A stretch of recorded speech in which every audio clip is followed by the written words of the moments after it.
जय श्री कृष्णा। वृत्तांत कथा में आपका स्वागत है। आज हम बृहस्पतिवार की कथा सुनाने जा रहे हैं। किसी गांव में एक साहूकार रहता था, जिसके घर में अन्न, वस्त्र और धन किसी की कोई कमी नहीं थी।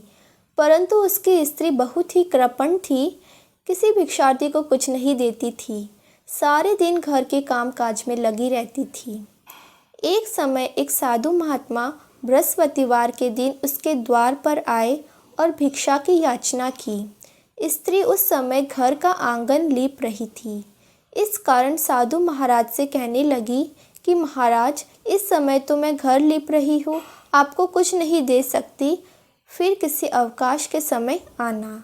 साधु महात्मा खाली हाथ चले गए। कुछ दिन के पश्चात वही साधु आए, उसी तरह भिक्षा मांगी। साहूकार ने उस समय लड़के को खिला रही थी।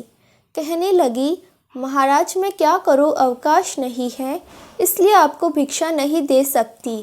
तीसरी बार महात्मा आए तो उसने उन्हें उसी तरह से टालना चाहा, परंतु महात्मा जी कहने लगे कि यदि तुमको बिल्कुल ही अवकाश हो जाए तो मुझको भिक्षा दोगी।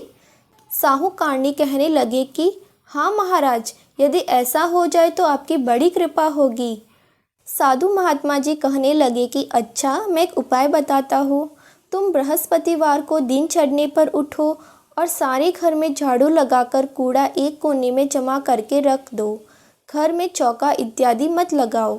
फिर स्नान आदि करके घर वालों से कह दो उस दिन सब हजामत अवश्य बनवाए।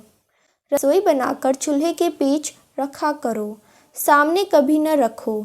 सायंकाल को अंधेरा होने के बाद दीपक जलाया करो तथा बृहस्पतिवार को पीले वस्त्र मत धारण करो, न पीले रंग की चीज़ों का भोजन करो। यदि ऐसा करोगे तो तुमको घर का कोई काम नहीं करना पड़ेगा।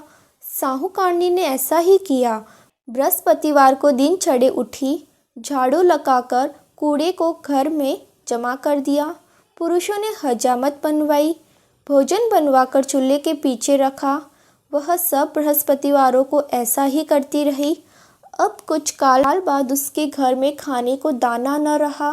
थोड़े दिनों में महात्मा फिर आए और भिक्षा मांगी, परंतु सेठानी ने कहा, महाराज मेरे घर में खाने को अन्न नहीं है, आपको क्या दे सकती हूँ।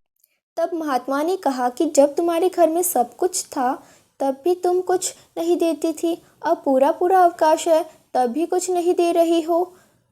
तुम क्या चाहती हो वह कहो। तब सेठानी ने हाथ जोड़कर प्रार्थना की कि महाराज अब कोई ऐसा उपाय बताओ कि मेरे पहले जैसे धन धान्य हो जाए। तब महात्मा जी को दया आई और बोले, बृहस्पतिवार को प्रातःकाल उठकर स्नान आदि से निवृत्त हो, घर को गौ के गोबर से लीपो तथा घर के पुरुष हजामत न बनवाए, भूखों को अन्न जल देती रहो। ठीक सायंकाल दीपक जलाओ। यदि ऐसा करोगी तो तुम्हारी सब मनोकामनाएं भगवान बृहस्पति जी की कृपा से पूर्ण होगी। सेठानी ने ऐसा ही किया और उसके घर में धन धान्य वैभव वैसा ही हो गया जैसा कि पहले था। बोलो बृहस्पति भगवान की जय।